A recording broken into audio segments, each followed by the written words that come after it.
chancellor and de facto ruler of England, what with King Edward giving his favourite anything his favourite desired, Adam was a traitor.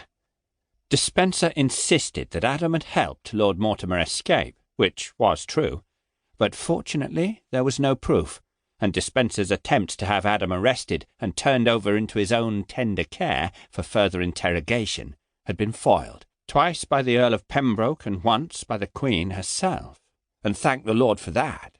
Kit had no illusions as to how her husband would fare in Despenser's hands. Ever since Roger Mortimer's escape, the kingdom of England had sunk into a state of terror. The King and Lord Despenser lashed out viciously against anyone potentially involved in Mortimer's escape, and over the last few months countless men had been dragged before assizes, attainted and gruesomely executed, based on the fact that they had once served Roger Mortimer. Rotting corpses adorned gibbets all over the southwest of the country, and destitute widows and orphans were evicted from their homes, left to starve and die during the approaching winter. The King's rage spilled over onto others as well. London merchants known to be Mortimer supporters had been severely punished, and recently the bishops of Hereford and Lincoln had been accused and found guilty of helping Mortimer. Kit shook her head. So many men whose lives were permanently impaired on behalf of Roger Mortimer. And Hugh Despenser was not done. He intended to use Mortimer's escape to rid himself of every enemy he had in England. Kit suppressed a little shiver and threw a hasty look over her shoulder. Lord Despenser was here, in residence with the King, and even if she had so far not encountered him, she knew it was but a matter of time before she'd be confronted by his dark eyes, his wet mouth, and his wandering hands. Kit clasped her hands together, remembering all too well just how violent Lord Despenser could become, should he be sufficiently riled. "Watch out!" Kit stumbled. Adam's hand flew out, gripping her by the elbow, and thereby stopping her from overbalancing down the short flight of stairs.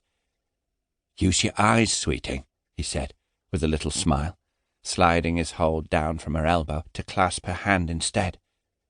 She pressed herself against him, an affectionate gesture that had him tightening his hold on her hand, his lips brushing briefly at her brow. They hastened on. Kit had a stitch up her side, and at one point she had to stop, clutching at her rounded belly. Her hand smoothed the cloth that covered their growing child, an inactive babe that gave her very little trouble beyond the odd pang of pain in her lower back. Adam gave her a concerned look. "You should not have come," he said. "A woman great with child does best staying at home."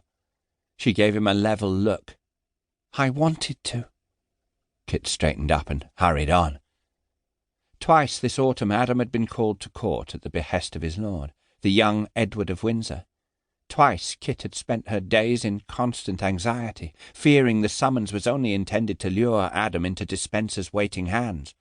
So, when the royal messenger had come riding down their lane some weeks back, demanding that Adam de Guirande attend his lord over Christmastide, Kit had insisted on coming along, no matter how great with child she might be. After all, she'd told him, he had promised her that he would never leave her behind again. A futile promise, she knew, as Adam had little say in how his life was ordered, but he had promised. At present she harboured certain regrets. She would have preferred spending the middle of winter at Tressens, in the comfort of their own manor, and surrounded by their loyal household. But Adam had no choice, so here they were. "Here." The page boy leading the way came to a halt, gesturing at a small door set discreetly into the wall. "Very much subterfuge?" Kit murmured. "It's best that way," Adam replied, just as low, before stepping aside to allow her to enter first. After the dark of the passage, the room Kit entered was surprisingly bright. The windows that gave to the east were unshuttered and set with precious glass, allowing the soft light of the impending dawn to spill into the room. There were lit candles everywhere. The fire in the hearth had recently been rekindled into crackling life, and standing in the centre of the room was the Queen herself. She was just as beautiful.